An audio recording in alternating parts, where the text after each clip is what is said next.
Alexander Isak's future is far from certain, but he was back at Newcastle's training ground today. We'll discuss him. Are we with his future?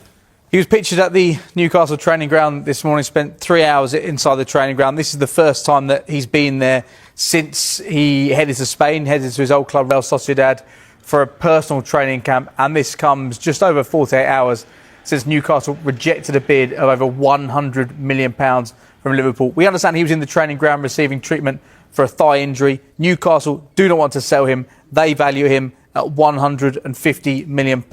Eddie Howe and the first team squad, they weren't there today. They're still recovering from an overnight flight back from South Korea. I thought it was fascinating what Eddie Howe had to say before they departed South Korea. He said, "You have to earn the right to train with us. The player has a responsibility here to be part of a team and part of a squad. You have to act in the right way." I wonder if this has anything to do with the fact that Isak told Newcastle last month he wanted to explore his options in this transfer window.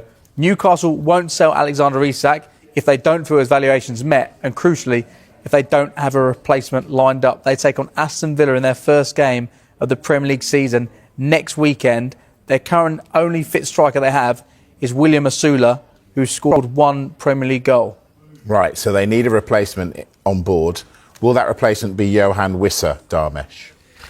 This one has been quite an unsavoury episode throughout this transfer window.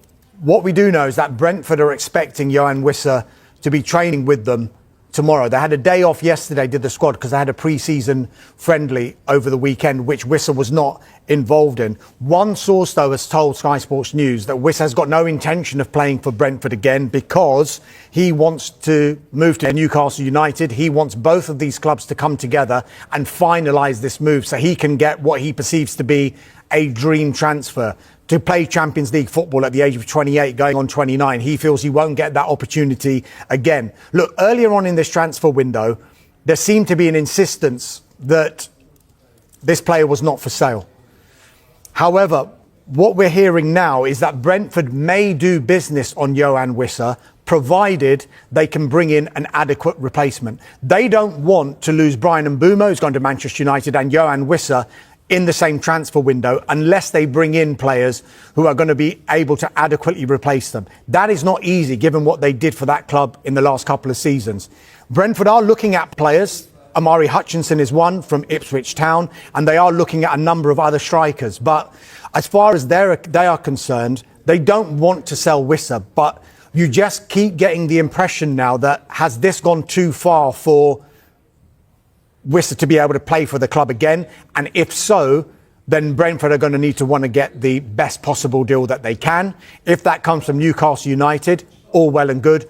Newcastle get the man they want, Wissa gets the move he wants, and then Brentford, for their whole role in this, will hopefully, for their sake, get the transfer fee that they want to be able to reinvest that, to be able to get that adequate replacement that they'd be after. But James, if Isak leaves Newcastle and Wissa goes to Newcastle, Newcastle still needs someone else, surely? You think so, because Callum Wilson left at the end of the season. He had 5 years there, 5 injury-hit years, but for one time he did compete for that number 9 shirt with Alexander Isak. They really are limited in options there right now. You'd have to say that Alexander Isak, having not trained with the first team, even if he stays at Newcastle in this transfer window, there's plenty of time left in this window. You wouldn't think he'd be ready for the start of the season. So there's an argument that Newcastle, if Alexander Isak leaves, needs to sign two strikers. Even if he stays, they probably need to sign at least one, you'd say. And Johan Wissa is one that makes sense when you consider what he's done over the course of the last few seasons at Brentford. They're in a really difficult spot, Newcastle, right now, because there's a huge amount of enthusiasm about being back in the Champions League. They had a number of very lean transfer windows where they had to be very quiet when it came to incomings to fit within PSR. Last summer, they did things they didn't want to do to fit within PSR and avoid breaching Premier League rules. Elliot Anderson, the homegrown talent, they were desperate not to sell him. They let him go. Yankuba Minteh, they were so excited about him playing in a Newcastle shirt. He didn't even play for Newcastle. He went to Brighton in the end, having not featured for the club, having been on loan with Arne Slot at final the season before. So for Newcastle, having had so much enthusiasm about this summer and what they could do with money to spend, so far Anthony Elanga is the only senior player through the door. Very exciting, but it's not quite been the summer they wanted. Aaron Ramsdale there too was potentially a number 2 or could come in as a number 1.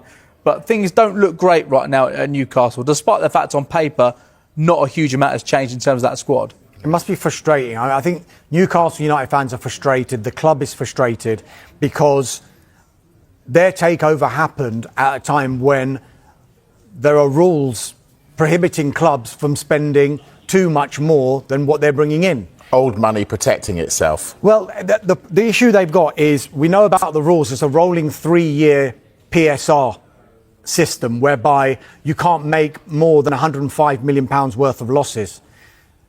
Now, to do that, you need the revenue to go up.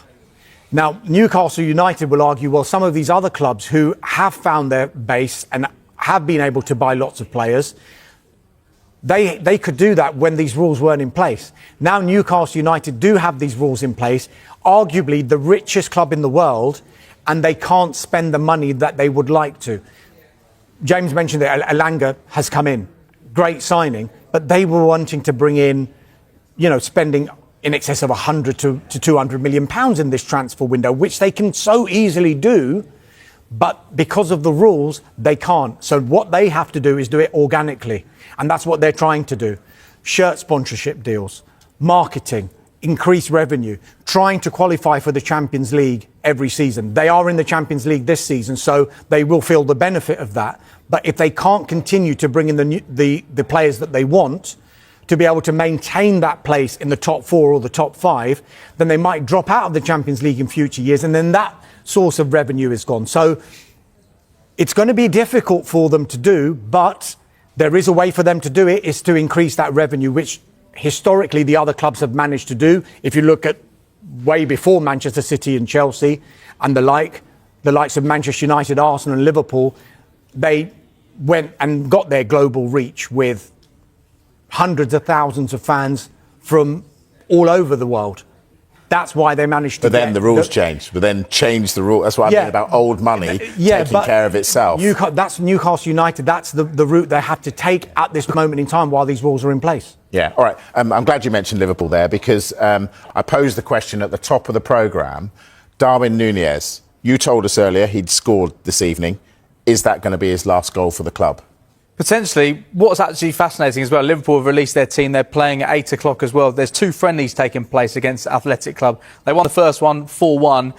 Darwin Nunez scored within the first few minutes. They've named the team for the second match, and it's very clear looking at this is going to be very close to Liverpool's starting 11 for the start of the season. They take on Crystal Palace on Sunday in the Community Shield, and then Bournemouth live on Skysports next Friday. And Hugo Ekitike looks like he's going to be the striker for that first match.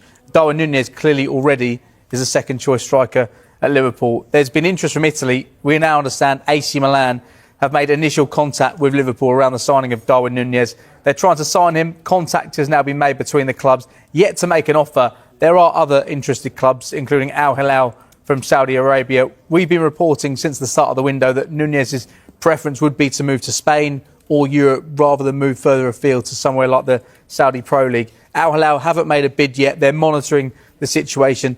He's still got 3 years left on his contract, and when he signed 2 years ago, it was a deal that could rise to £85 million. Liverpool have done very well over the course of the last 18 months in terms of selling players for very high fees, making profits on players. Darwin Nunez is a player who you'd think more likely than not they're going to make a loss on. If they're trying to sign Alexander Isak in this window as well, I think it shows you where Arne Slot sees Darwin Nunez. Yeah, it does indeed. All right.